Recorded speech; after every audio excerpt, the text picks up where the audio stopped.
Hello नमस्ते most welcome आप सभी का। उम्मीद है सब लोग बिल्कुल बढ़िया होंगे। तो स्टार्ट करते हैं आज के सेशन। और इस वाले सेशन में हम अपनी नदियों को देख रहे हैं। देखो ये हमारी नदियों में ये जो पहली नदी है, कौन सी नदी भ्रंश द्रोणी से होकर बहती है, यानी कि भ्रंश घाटी से बहती है। हमेशा ध्यान रखना हमारे देश में 3 नदियां हैं जो भ्रंश घाटी से बहती हैं। एक है नर्मदा, एक आपको मिलेगी तापी जिसको ताप्ती बोल देते हैं, और एक मिलेगी दामोदर। ये 3 नदियों को आप ध्यान रखोगे जो भ्रंश घाटी से बहती होती है। ठीक है, जैसे अब इसमें से ऑप्शन में से कौन सी हो गई? नर्मदा। अब नर्मदा कहां से निकलती है? जैसे यहां पर अमरकंटक है मध्य प्रदेश, ठीक है भाई, वहां से अमरकंटक से निकलती हुई आ जाएगी इधर गुजरात की तरफ आ जाएगी, और यहां आके कहां पर गिर जाएगी? खंबात की खाड़ी में। ये खंबात की खाड़ी किसका हिस्सा है? अरब सागर का। तो यहां पर ये गिर जाती है। ठीक है भाई, क्लियर हो जाएगा। अच्छा, इसकी जो लेंथ है वो कितनी है? 1312 किलोमीटर है। ओके, और ये भ्रंश घाटी से बह रही है। इसके ऊपर विंध्यन पर्वतमाला है और नीचे सतपुड़ा पर्वतमाला है। इन दोनों पर्वतमालाओं के बीच से ये नदी होकर बह रही है, और पश्चिम की ओर बहने वाली, अरब सागर की ओर गिरने वाली सबसे लंबी नदी मानी जाती है हमारी। ठीक है, क्लियर हो जाएगा। अच्छा, इसकी जो सहायक है जैसे कि तवा है, जैसे कि बंजर है, जैसे कि शेर है, जैसे कि दूधी है, जैसे कि शक्कर है, ये सब इसकी सहायक है। जैसे कि ओरसंग है। ठीक है भाई, क्लियर हो जाएगा। ओरसंग, ये बात ध्यान रखना। और इसके अलावा 2 और नदियां हैं जो भ्रंश घाटी से होकर बहती हैं, जिसमें से एक तापी, वो भी इधर की तरफ आकर चली जाती है, लेकिन जो दामोदर है वो यहां पर बहती है, ध्यान रखोगे, झारखंड में और वेस्ट बंगाल में बहती है वो। ठीक है भाई, हुगली की सहायक है वो कुल मिला के। ठीक है बच्चे, क्लियर हो जाएगा। किसकी? हुगली की सहायक जो दामोदर है। ठीक है, तो ऐसे आपने ध्यान रखना इनके बारे में। आ जाओ नेक्स्ट पर। बोलते हैं निम्न नदियों में से सबसे अधिक पथ परिवर्तन कौन सी करती है? रास्ता जो बदलती है अपना, वो बदलती है कोसी नदी। ठीक है, अब कोसी के बारे में जानते हैं। जैसे मान के चलो ये नेपाल हो गया, ठीक है, और नेपाल से हमारे लगे हुए हैं, यहां पर उत्तराखंड लगा हुआ है, ये यूपी लगा हुआ है, ये बिहार लगा हुआ है, और ये यहां पर वेस्ट बंगाल है इस साइड, और सिक्किम। ये 5 राज्य नेपाल से हमारे लग रहे हैं। अब क्या है कि आपको तो पता ही है भाई, यहां से ऐसे गंगा बह रही उतर ऐसे करके यूं झारखंड के बॉर्डर स्टेट को भी टच करके आती है, यानी कि यहां पर थोड़ा सा झारखंड को भी टच करके आती है। उत्तराखंड, यूपी, बिहार, झारखंड को टच करके फिर वेस्ट बंगाल में जाके 2 हिस्सों में बढ़ जाती है। एक हिस्सा बांग्लादेश, एक हिस्सा हुगली बनकर बहता है।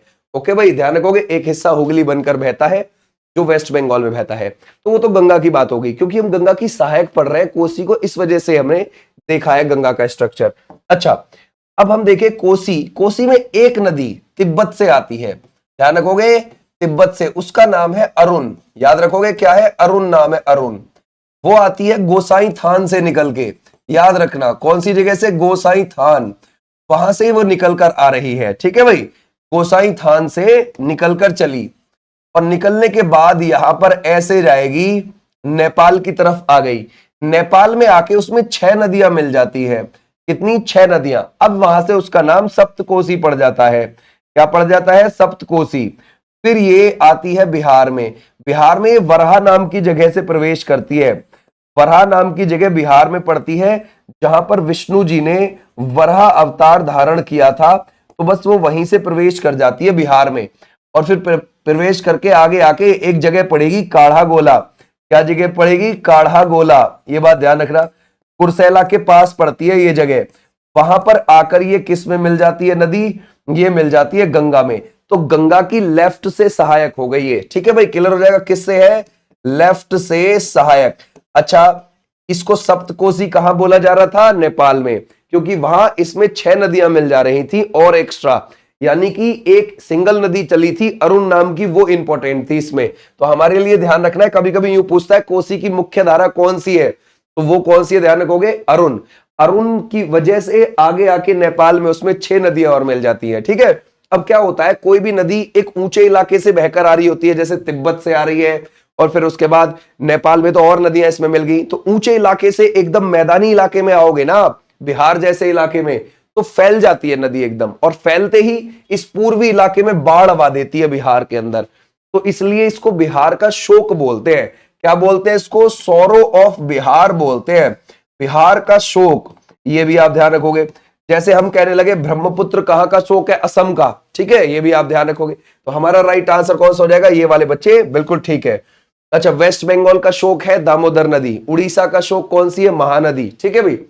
हिमालय काटकर एवं बहकर आने वाली नदियां कौन सी है, जो हिमालय को काट के आ रही हैं, वो तिब्बत से आ रही हैं निकल के, और फिर वो हिमालय को काटती हैं तब भारत की ओर आती है। तो वो कौन कौन सी लगेंगी हमको इसमें से, जैसे ब्रह्मपुत्र, जैसे सतलुज, जैसे सिंधु। ठीक है भाई, ऐसे आप ध्यान रखोगे तो बी वाले बच्चे बिल्कुल ठीक है।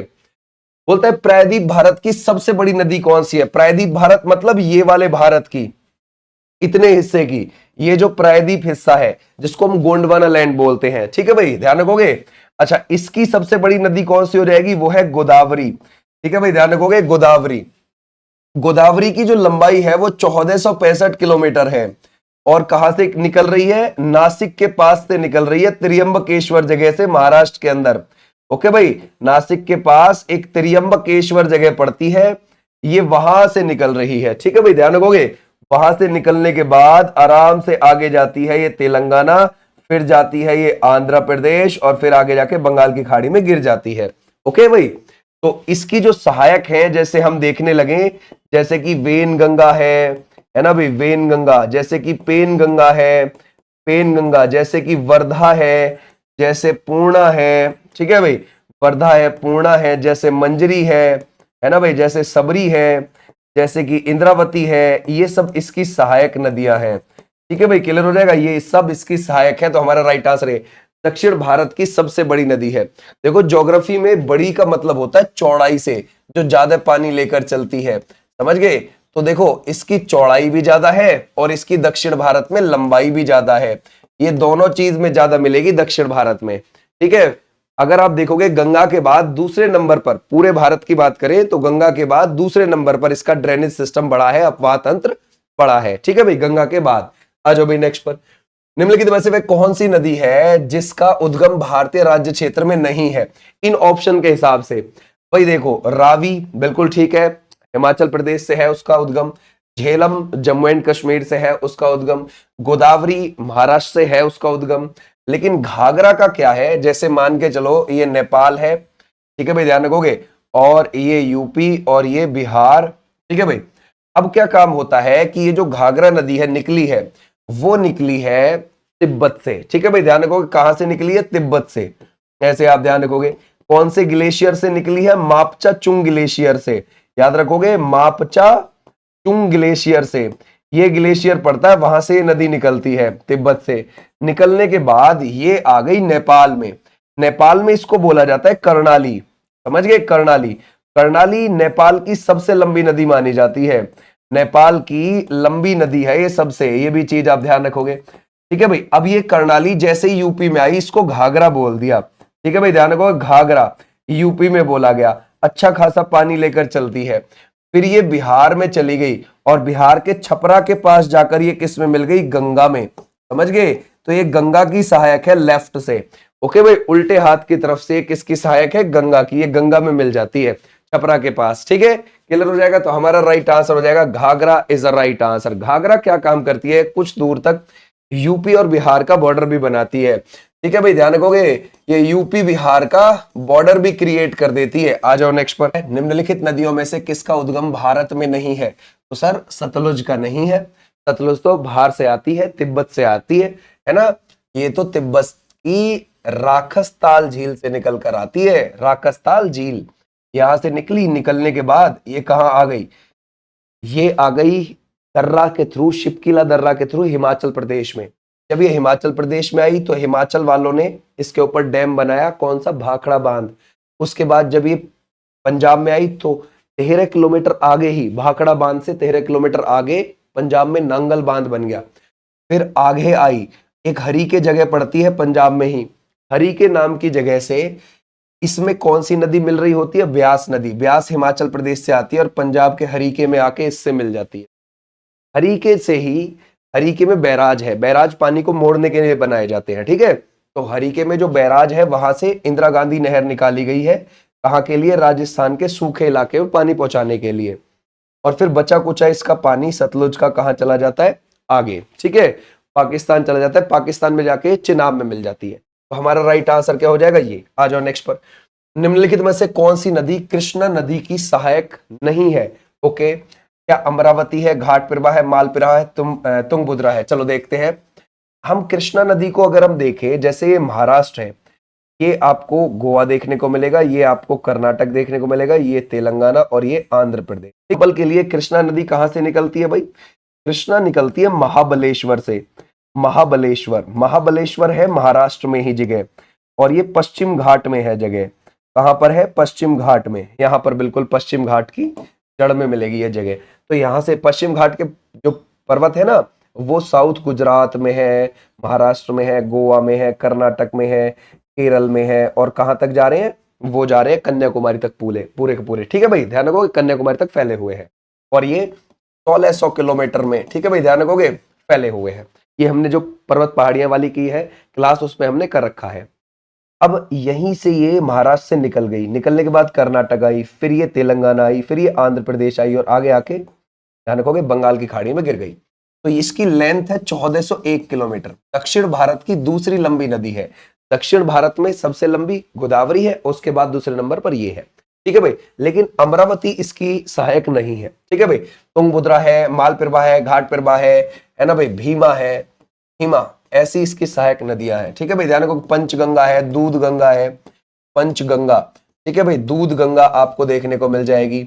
मूसी नदी आपको इसकी सहायक देखने को मिल जाएगी, मूसी नदी ऐसी इसकी सहायक है। ठीक है भाई, क्लियर हो जाएगा। तो ऐसे आपने ध्यान रखा, अमरावती नहीं है, अमरावती कावेरी की है, इसकी आपको देखने को मिल जाएगी, कावेरी की देखने को मिल जाएगी। आ जाओ नेक्स्ट पर। इनमें से कौन सी नदी कच्छ के रन में समाहित होती है, कच्छ के रन में गायब हो जाती है? कौन सी नदी हो जाती है? देखो, अगर आप ध्यान से देख रहे हो, गुजरात में ये जो ऊपर वाला इलाका है ये कच्छ वाला इलाका है। ठीक है, गुजरात का। ये जो नीचे वाला इलाका है ये कठियावाड़ इलाका है गुजरात का, कठियावाड़, ध्यान रखोगे। ठीक है, तो गुजरात के ना 3 हिस्से हैं, 3। ये गुजरात की मुख्य भूमि है। ठीक है भाई, गुजरात की मुख्य भूमि ये, कठियावाड़ ये, कच्छ ये। ठीक है, और इन दोनों के बीच में यहाँ है कच्छ की खाड़ी है। ठीक है भाई, ध्यान रखो, कच्छ की खाड़ी। तो कच्छ की खाड़ी किस किस के बीच में है? कच्छ और कठियावाड़ के बीच में। और यहां पर है खंबात की खाड़ी। तो खंबात की खाड़ी किसके बीच है? कठियावाड़ और मुख्य भूमि के बीच में। ठीक है, ध्यान रखोगे। तो खाड़ी जो होती है, वो मैंने आपको कल भी बताया था कि खाड़ी में क्या होता है कि 3 तरफ से जमीन से घिरा हुआ एरिया होता है, उसको खाड़ी बोलते हैं। तो यहाँ पे देखो, ये इधर से इधर से इधर से 3 तरफ से जमीन से घिरी हुई है, इधर से इधर से इधर से 3 तरफ से घिरी हुई है। एक तरफ से मुंह खुला होना चाहिए और उसमें बीच में कुछ द्वीप होने चाहिए, उसको हम खाड़ी बोलते हैं, जैसे बंगाल की खाड़ी। ठीक है भाई, ध्यान रखो, जैसे आप मैप देखते हो, आप देखते हो ना बंगाल की खाड़ी वाला इलाका, ये वाला इलाका, ये जो बंगाल की खाड़ी है, ये ऐसा ही तो है। ये 3 तरफ से जमीन से घिरा, इधर से भी, इधर से भी, इधर से भी, इधर से खुला है माउथ, और बीच में द्वीप भी है इसमें। ठीक है, ऐसे ध्यान रखना है। अब आ जाते हैं हम अपनी नदी पर, लूनी नदी पर। लूनी नदी जो निकलती है, जैसे अरावली पर्वतमाला हो गई, अरावली पर्वतमाला साउथ दिल्ली, साउथ हरियाणा, राजस्थान में ज्यादा, और फिर गुजरात में भी फैली हुई है। तो इसी में अजमेर के पास नाग पहाड़ी है, वहीं से ये नदी निकलती है। निकलने के बाद गुजरात के कच्छ के रन में आके गायब हो जाती है। ये एक बरसाती नदी है, और एक के बाद 100 किलोमीटर तक मीठा रहता है पानी, उसके बाद खारा हो जाता है। ठीक है, तो ऐसे भी आप ध्यान रखोगे। तो हमारा राइट आंसर कौन सा हो जाएगा? लूनी। लूनी की सहायक है, जैसे कि लीलड़ी है, मीठड़ी है, जोजड़ी है, ऐसी इसकी सहायक नदियां हैं। ओके भाई, आ जाओ नेक्स्ट पर। गंगा की सहायक नदियां जो नीचे वर्णित है, कौन उत्तर की ओर प्रवाहित होती हैं? जरा बताओ, उत्तर की ओर कौन सी प्रवाहित होती है? कोसी है, घाघरा है, सोन है, गंडक है। जैसे मान के चलो, ये हमारा गंगा का इलाका हो गया। ठीक है भाई, गंगा के इलाके में गंगा को अगर आप ले जाओगे तो गंगा में कैसे कैसे हिसाब बनेगा, है ना, इसको देखते हैं पहले। देखो, अलकनंदा और भागीरथी से मिलकर गंगा देवप्रयाग के अंदर, उत्तराखंड के अंदर क्या बनी है? गंगा बनी है। ठीक है, अलकनंदा सतोपत ग्लेशियर से निकल रही थी उत्तराखंड के अंदर। ठीक है, और जो भागीरथी थी वो आपकी निकल रही थी गंगोत्री ग्लेशियर से। ठीक है भाई, क्लियर हो जाएगा। ये दोनों की दोनों मिल गई देवप्रयाग में। देवप्रयाग उत्तराखंड में पड़ता है। प्रयाग का मतलब होता है नदियों का मिलन। ऐसे ही प्रयागराज है, जहां गंगा और यमुना मिल रही हैं। ठीक है, ध्यान रखो, वहां प्रयागराज है, यानी कि इलाहाबाद जिसको पहले बोलते थे उसको प्रयागराज बोलने लगे हैं। ठीक है भाई, तो वो प्रयागों का राजा है। ठीक है भाई, मिलन बिंदुओं का राजा है। ठीक है भाई, ऐसे ध्यान रखना। अच्छा अगर हम देखें, ये नदी आपकी फिर यूपी में आ गई थी बिजनौर से। ठीक है, उसके बाद ये कहाँ आगे को बहती रही? यूपी में, और फिर लास्ट यूपी का जिला था बलिया। ठीक है, उसके बाद बिहार में सांप के जैसे बहने लगी, फिर झारखंड के बॉर्डर पर चली गई, फिर वेस्ट बंगाल के फरक्का में जाके दो हिस्से हो गए इस नदी के। एक हिस्सा चला गया है कहां पर, बांग्लादेश, और दूसरा हिस्सा जो रहा है वो रहा है हुगली बनकर वेस्ट बंगाल में बहता रहा। इस हुगली के एक साइड बाय साइड अंग्रेजों ने इंडस्ट्री खड़ी कर दी थी जो आज भी है ना, वेस्ट बंगाल में। ठीक है भाई, क्लियर हो जाएगा। अब बात यह है कि जो इसकी इस तरफ से लेफ्ट से सहायक है, अब जो लेफ्ट से सहायक है पहली वो है रामगंगा। तो देखो वो उत्तर से दक्षिण की ओर आ रही है ना, ऊपर से नीचे की ओर आ रही है वो नदी, राइट। रामगंगा, गोमती, ठीक है भाई, घाघरा, है ना, गंडक, बूढ़ी गंडक, कोसी, महानंदा, ये सब इसकी सहायक है लेफ्ट से। पहली बड़ी सहायक यहां पर रामगंगा, आखिरी बड़ी सहायक महानंदा है, आखिरी वाली। ठीक है, तो ऐसे लेफ्ट से हो गई है, तो ऊपर से नीचे की ओर आ रही है। पेपर क्या कह रहा है, क्वेश्चन क्या कह रहा है कि भाई उत्तर की ओर प्रवाहित होनी चाहिए, नीचे से ऊपर की ओर जानी चाहिए। ओके भाई, देखते हैं नीचे से ऊपर की ओर कौन सी जा रही है। तो नीचे से ऊपर की ओर इसकी सहायक जो देखने को हमें सोन, ठीक है भाई, ध्यान रखोगे कौन सी हमारा right answer, Son is the right answer, जो इस तरफ से ऊपर की ओर जाकर मिल रही है। सोन अमरकंटक मध्य प्रदेश से आ रही है निकल के, बिहार में पटना के पास, दानापुर के पास इससे मिल जाती है। तो यानी कि जो नीचे से जाकर मिल रही है, ऐसे ध्यान रखेंगे। भारत में डेल्टा बनाने वाली नदियां कौन सी है, देखो हमेशा ध्यान रखना, जो भी नदी हमारी इधर गिरेगी ना, इधर इस साइड में, ठीक है, जो बंगाल की खाड़ी की तरफ, वो डेल्टा बनाएगी। ठीक है भाई, अब जैसे एग्जाम्पल के लिए गंगा, महानदी, नर्मदा है, नर्मदा आ गई, नर्मदा तो पश्चिम की ओर गिर रही है और एस्चुरी बनाएगी, जो भी अरब सागर की ओर गिरेगी वो ज्वरंद मुख बनाती है, तो वहां नर्मदा ने काम खराब कर दिया। कृष्णा, गंगा, तापी, यहां पर तापी ने खराब कर दिया मामला, क्योंकि तापी इधर गिरती है। ओके, नर्मदा, तापी, कृष्णा, यहां तो नर्मदा और तापी दोनों ने खराब कर दिया। कावेरी, गंगा, महानदी, यस ये वाले बिल्कुल ठीक है ना। इनमें से अगर हम देखें, जैसे ये कावेरी है, कावेरी कहां से निकलती है, कावेरी के बारे में हमने कल भी पढ़ा हुआ है, वो भी आप देख लेना।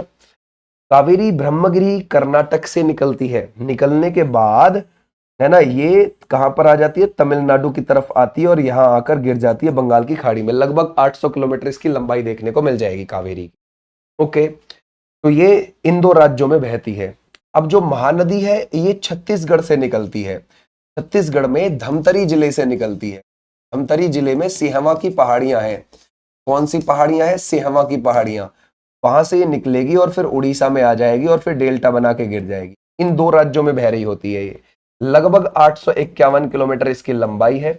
और अगर आप देखोगे सहायक इसकी, जैसे कि शिवनाथ है, जैसे कि मांड है, जैसे कि ईब है, जैसे कि जोंक है, जैसे कि तेल है, ये सब इसकी सहायक है। ठीक है भाई, ध्यान रखोगे, है ना। जैसे हसदेव है, हसदो जिसको बोल देते हैं हसदेव, ये सब इसकी सहायक नदियां हैं। आ जाओ नेक्स्ट पर। गोदावरी नदी कहां से होकर बहती है, किन राज्यों से, देखो भाई वो कहां से, Maharashtra, Telangana, Andhra Pradesh is the right answer. बोलते हैं निम्नलिखित में से कौन सी नदी प्रायद्वीप पठार उपांत से नहीं निकलती है, यानी कि ध्यान रखोगे, यानी कि इस वाले क्षेत्र से नहीं निकलती वो। ठीक है, तो हमारी जो यमुना है ना वो तो हिमालय से आ रही है, उत्तराखंड से वो निकलती है। उत्तराखंड में यमुनोत्री या फिर बंदरपूंछ आप बोलोगे, जहां से निकल रही है। ठीक है भाई, आ जाओ नेक्स्ट पर। इन पश्चिमी वाहिनी नदियों में से कौन दो पर्वत श्रेणियों के बीच से बहती है, नर्मदा बहती है दो पर्वत श्रेणियों के बीच से। यहां पर आपको कौन सा देखने को मिल जाएगा, विंध्यन, ये सतपुड़ा, इन दोनों के बीच से कौन सी बह रही है, वो नर्मदा बह रही है। ठीक है भाई, क्लियर हो जाएगा। आ जाओ नेक्स्ट पर। बेतवा नदी मिलती है, ये कहां मिलती है बेतवा नदी, अगर हम देखें ये यमुना से मिलती है। कहां से निकलती है बेतवा, मध्य प्रदेश से निकलती है। मध्य प्रदेश में रायसेन जिला पड़ेगा, रायसेन जिले में कुम्हारार गांव पड़ेगा, कुम्हारार गांव, उसमें पड़ती हैं विंध्यन की पहाड़ियां। तो वहां से विंध्यन की पहाड़ियों से ये चलेगी ऊपर को और यूपी में जाकर यमुना में मिल जाएगी, यूपी में जाकर ये यमुना में। बेतवा के अगर आप देखोगे किनारे पर आपको सांची भी देखने को मिल जाएगा मध्य प्रदेश का, और विदिशा भी देखने को मिल जाएगा। और इसकी जो सहायक नदी है ना, किसकी, बेतवा की। ठीक है भाई, बेतवा की, ये तो यमुना की सहायक है बेतवा। बेतवा की सहायक अगर आप देखोगे वो है बीना नदी। वो कौन सी है, बीना नदी है एक जो सहायक है, जो मध्य प्रदेश में इससे मिलती है। ठीक है, क्लियर हो जाएगा। ऐसे इस नदी के ऊपर, बेतवा के ऊपर माता टीला डैम भी बना हुआ है, माता टीला डैम भी बना हुआ है, इसके यूपी एमपी के बॉर्डर पर। ठीक है भाई, आ जाओ नेक्स्ट पर। निम्नलिखित नदियों में से अपने मार्ग में परिवर्तन करने के लिए कुख्यात है। कोसी, ठीक है भाई, कौन सी हो जाएगी? कोसी, अभी हमने देखा।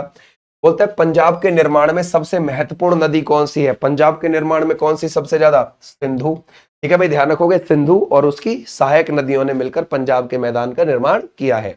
आ जाओ नेक्स्ट पर। प्रायद्वीप भारत की सबसे बड़ी नदी कौन सी हो जाएगी? प्रायद्वीप भारत की सबसे बड़ी नदी, भाई इस वाले हिस्से पर आपको बड़ी कौन सी देखने को मिलेगी? गोदावरी देखने को मिलेगी। ठीक है भाई, क्लियर हो जाएगा, गोदावरी। आ जाओ नेक्स्ट पर। भारत में यारलुंग जांगबो नदी को किस नाम से जाना जाता है ना? सापो, रांगो सापो, कल भी पढ़ा था हमने, तो हमारा राइट आंसर कौन सा हो जाएगा? ब्रह्मपुत्र नदी। ठीक है भाई, ध्यान रखोगे, ब्रह्मपुत्र। ब्रह्मपुत्र असम में बोलते हैं इसको, दिहांग अरुणाचल प्रदेश में बोलते हैं, और यारलुंग जांगबो या फिर रांगो सापो के नाम से तिब्बत में इसको बोल देते हैं, और बांग्लादेश में इसको जमुना बोलते हैं। ठीक है भाई, ये भी आप ध्यान रखना। आ जाओ नेक्स्ट पर, है ना। तो ये थी तुम्हारी नदियां हैं। के बारे में बता दूं, देखो जैसे कि चंबल, चंबल जो है वो मध्य प्रदेश से निकलती है। मध्य प्रदेश में इंदौर है, उसके अंदर है एक महू तहसील। मऊ मत सोचना, मऊ यूपी में डिस्ट्रिक्ट है, हम महू तहसील की बात कर रहे हैं जो मध्य प्रदेश में। वहां पर जानपाव की पहाड़ियां हैं महू तहसील के अंदर, तो वहां से चंबल निकलती है। निकलने के बाद राजस्थान पहुंच जाती है, फिर वापस मध्य प्रदेश आ जाती है, फिर यूपी में जाकर वो किस में मिल जाती है? यमुना में मिल जाती है। यमुना की सबसे बड़ी सहायक है ये चंबल। ये क्या काम करती है? जैसे कि एमपी और राजस्थान का बॉर्डर बनाया, एमपी और यूपी का भी बॉर्डर बनाती है। ठीक है, क्लियर हो जाएगा। चंबल नदी, इसमें घड़ियाल हमको देखने को मिलते हैं इस नदी में, और चंबल बीहड़ भी बनाती है बुंदेलखंड के रीजन में। ठीक है, बीहड़, ये बीहड़ ऐसी भूमि जिसका कोई आकार नहीं होता। ठीक है भाई, क्लियर हो जाएगा। अच्छा, अगर आपसे मैं पूछूं चंबल के बारे में ना, कि सर जी चंबल की सहायक कौन सी है, तो उसकी है काली सिंध। याद रखोगे, काली सिंध और पार्वती, काली सिंध और पार्वती इसकी सहायक है, ये भी आप ध्यान रखोगे। ठीक है भाई, और बनास इसकी लेफ्ट से सहायक है, जो राजस्थान में इससे मिलती है। बनास सिर्फ राजस्थान में बहती है और इसमें मिल जाती है। और ध्यान रखना, कोटा इसके किनारे आपको देखने को मिल जाएगा, इस नदी के किनारे राजस्थान के अंदर। और बनास को वन की आशा बोलते हैं। बनास इसकी सबसे बड़ी सहायक है चंबल की, और चंबल खुद सबसे बड़ी सहायक है यमुना की। यमुना खुद किसकी बड़ी सहायक है? गंगा की। ओके, तो ये थी तुम्हारी नदियां, हमने कल भी की है। इसका पार्ट 1 कल हमने किया था, पार्ट 2 है ये। तुम्हारी नदियां हो चुकी हैं यहाँ पर। ओके, तो उसको और इसको आप मिला के आराम से देख सही चलती। Thank you.